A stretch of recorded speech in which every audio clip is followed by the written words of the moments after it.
The story begins, and we see a cop named Tom Ludlow, who is always tangled with rules and regulations. He doesn't listen to anyone. Whatever comes to his mind, he only does that. Ever since Tom's wife died, he has been becoming even more strange.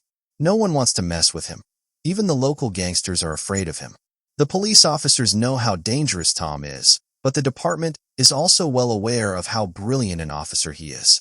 That's why they keep giving him operations again and again. One day, Tom gets a task to catch 2 South Korean men who are involved in illegal arms trafficking. Tom goes after them, and after some time makes contact.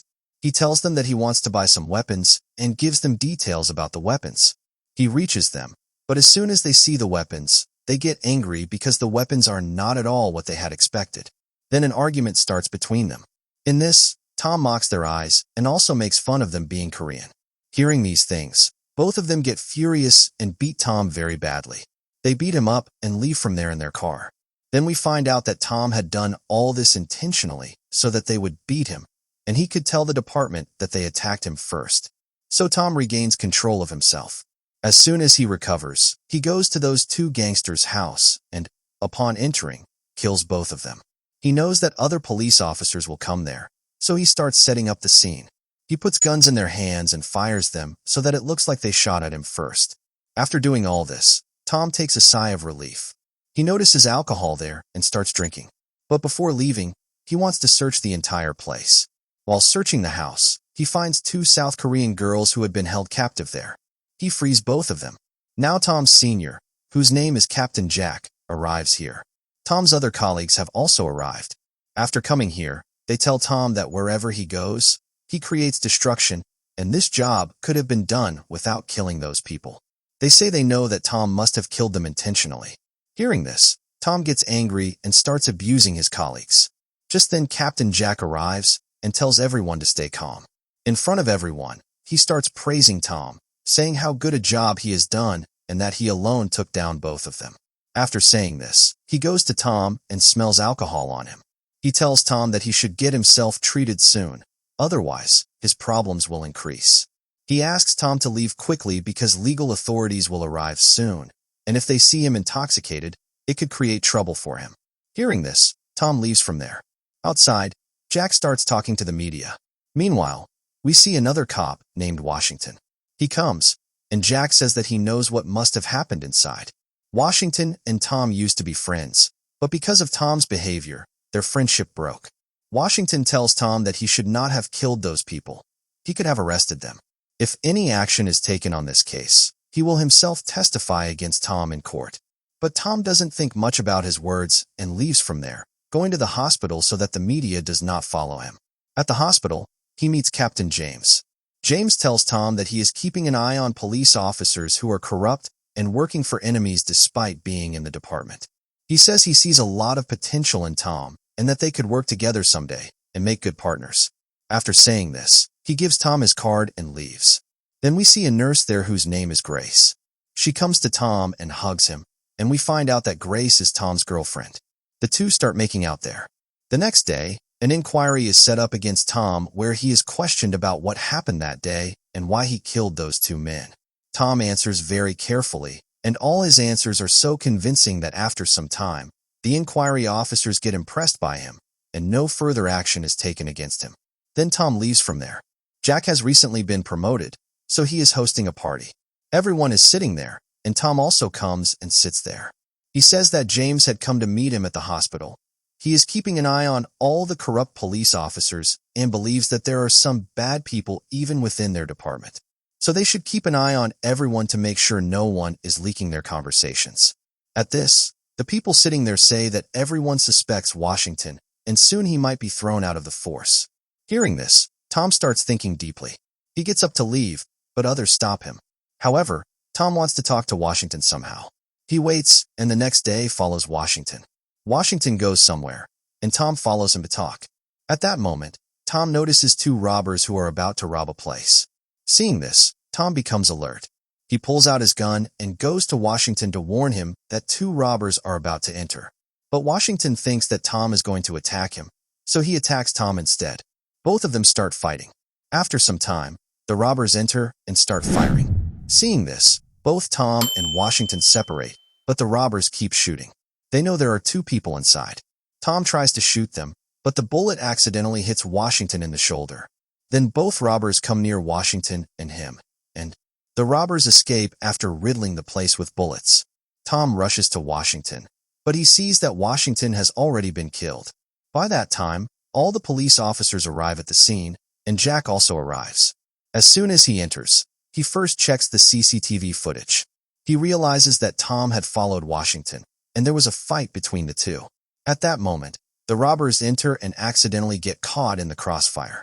Jack tells Tom to quickly retrieve all the footage because if it falls into any legal authority's hands, it could put Tom in big trouble. He says that James will definitely come, and if evidence is collected, no one will be able to explain what really happened. Therefore, the best thing for Tom is to go and take the CCTV footage. All the department officers support Tom in this. So Tom does exactly that and takes the footage out. But as they come back, Jack tells Tom that now he will have to make some decisions, which will be better for everyone. Tom agrees and goes. He spends the whole day on tests, and clients keep coming one after another. Meanwhile, James comes and starts talking to Tom about what happened at the store. He says, "I know that you were also there during the shooting. The forensic report shows that 3 types of bullets hit the body from 3 different guns, but there were only 2 robbers. Therefore, I think the 3rd bullet that hit the body came from your gun. I also know that you have all the CCTV footage. I want to see it. I believe your entire department was involved in his death. We don't want to let his death go unnoticed. I need all the information." Hearing this, Tom takes James to Jack and gets angry, saying, "Stop interfering with my department's police officers. You are putting pressure on everyone, thinking that they will all follow you. Tom is the best officer in our department. He has solved so many big cases, which you may not even know about. So stop pointing fingers at my department's officers." After hearing this, James is also taken aback. He says, "You talk about all your officers like this.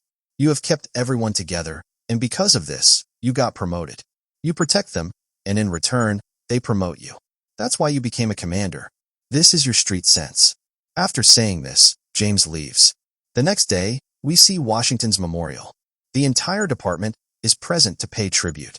Once the ceremony ends, we see Washington's wife, Linda. As soon as Tom sees her, he goes to give assurance, but Linda does not want to talk to anyone yet. She silently leaves. Back in his department, Tom meets Detective Paul. Paul has come to investigate Washington's case.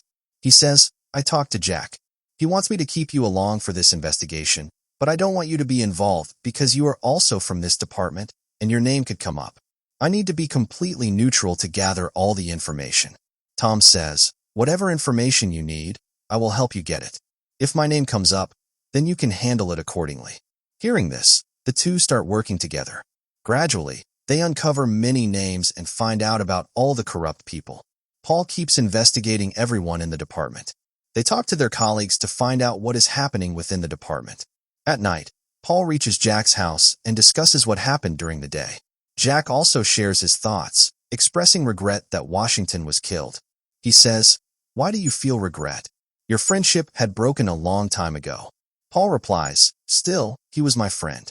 After saying this, he leaves, saying he has something to discuss. He explains that he noticed Washington's connection with some drug dollars. He might have been their partner, and there was some conflict, which is why they had him killed. James keeps pressuring Tom to take action against him, thinking Tom was involved in Washington's death. But Tom is not thinking about that right now. He wants to catch others, especially the drug dealers who were possibly associated with Washington. He also wants to find out about the other department members who were involved with those people. Tom prepares to help Paul. Together, they work to uncover the truth about who had Washington killed and why. Soon, they reach a Mexican gang's area called Kix. As they are moving through Kix area, Kix himself sees them and starts chasing them. They run, and finally, Tom catches him. Once again, they start questioning him. Kix says he doesn't know much about the two people, but there is a man named Green who might know about them. Hearing this, Tom and Paul go to Green. As soon as Tom enters, he starts beating Green. Paul stops him and says, "This is not our way of working. We cannot torture someone like this." But Tom still continues to beat him to extract information. After some time, they take him to the police station, and Tom leaves for Linda. He tells Linda everything. that they are still investigating Washington's killers and trying to catch them to uncover the full truth. He explains that Washington's name has been connected with some drug dealers, and they need to find out more about those people. The department also knows that Linda has a lot of money, which might be illegal. Hearing this, Linda gets angry and says, "I had sent the property. The money and property belong to you, and you are a police officer. You shouldn't trust the rest of the department so quickly. There are more people inside your department who all conspired together to trap Washington so that his name wouldn't come up and they could divert the situation. Washington mostly used to meet with James, so you should keep an eye on James as well." Hearing this, Tom leaves from there. As soon as he reaches the police station, he sees that the results have arrived. Richard brings a velvet case to him, inside which is the very bullet that came from Tom's gun. Richard tells Tom, "Now you don't have to suspect anyone. This was the last piece of evidence. Keep it with you." After this, Tom leaves. At that moment, Grill calls Tom and gives him another name, Winston. These people could lead them to the ones connected with Washington. Immediately, Tom and Paul reach Winston to find out about the two people. After some time, a minister provides the home address, believing the two are hiding there. Hearing this, Tom and Paul arrive near the house and sneak inside. Inside, they don't see anyone, but there are bloodstains everywhere and a foul smell.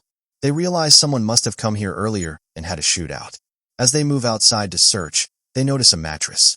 Inside the mattress are the bodies of the two people who were connected with the shooter.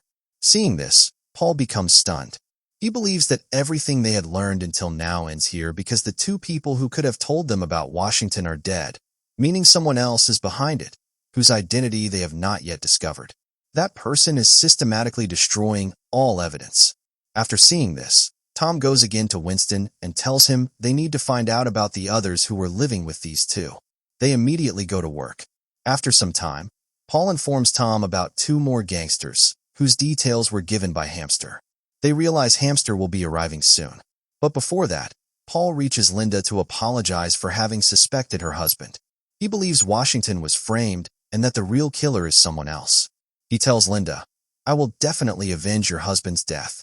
After this, he gives Linda the CCTV CD so she can see what really happened inside the store. Before leaving, he tells Linda, "My wife died some time ago. I know how you feel and the sense of loneliness. I have also endured similar pain. I promise you that I will avenge your husband's death." Then he goes to the police station to retrieve all the weapons. He tells Paul he will go alone to deal with the people who killed Washington. Paul insists on going with him, but Tom initially wants to go alone. Eventually, Paul agrees to accompany him. As they are about to leave, James arrives and tells Tom, "I am going to arrest you." Tom explains to James where he is going. James knows what Tom is capable of. Having taken down many gangsters alone, James lets him go to teach those people a lesson. Tom and Paul leave and meet two men named Liar and Hippo. As soon as they start questioning them, the men realize they are police officers. At that moment, gunfire erupts from all directions. They first take cover and start shooting. During this, Winston is killed. Then Tom and Paul continue to shoot back, taking down the two men. Paul realizes Tom is injured, and he also sees that Paul himself is mortally wounded. In this condition, they reach Grace, who treats Tom. Tom watches the news on TV, which has spread everywhere. He understands that everything was a setup and that someone is trying to frame him just like they framed Washington. He tells Grace to stay alert, saying, "From today onward, it's better I meet you without compromising your safety. Many people will be coming after me." At that moment, two officers from the department arrive, handcuff Tom, and take him away. On the way, the full truth is revealed. Everything happening in the department is masterminded by none other than Captain Jack. He was working with Liar and Hippo. When the department started taking action, he set up Washington so that the matter would end there. But Tom pursued Washington's case and discovered too much. That's why now these people want to remove Tom from the path. While they are discussing this, Tom manages to remove his handcuffs and attacks the two officers. Their vehicle crashes, and everyone loses consciousness. After some time, Tom regains consciousness and finds himself in a place where earlier these people had ambushed two trucks and buried them. As Tom regains his senses, he attacks one of the men because the other is still inside the house. When he attacks this man, the second man comes out, and Tom finishes him as well. Meanwhile, we see Reset, who attacks to retrieve the CD and harms Linda. Before he can succeed, Tom arrives and starts beating Richard. After beating him, he binds Richard, takes him to his car, and reaches Jack. He asks Jack why all this was done and why they tried to trap him. Tom then starts explaining that the department has done nothing for them, has done nothing for us. No matter what we do, those people never think about us. They only care about their own interests. After that, a fight breaks out between the two, but Tom overpowers him. He beats him down and ties him up so that he can call the department there. Then Jack says, "There's a lot of money here. I've hidden all the cash inside the walls." Hearing this, Tom breaks down all the walls. Inside, he finds a huge amount of cash and jewelry. Jack says, "We can divide all this money among ourselves. It will be the beginning of a new life for us." But Tom does not agree with this. He takes out his gun and shoots Jack because Jack had killed so many innocent people. Then Tom calls James and explains everything about Jack. James says, "I already knew how many corrupt people there were in your department, but I couldn't handle all of them. If anyone could manage them, it was only you. I had evidence against you, and I could have arrested you for Washington's case long ago, but I deliberately let you go. I knew you would reach all these people quickly, and you did exactly that. I didn't want to arrest you because you caught the real mastermind. I will now take action against all of them." After saying this, James leaves. Tom continues to do his work. And with this, the story ends here. If you liked this video, please like it, share it, and subscribe to the channel. Thanks.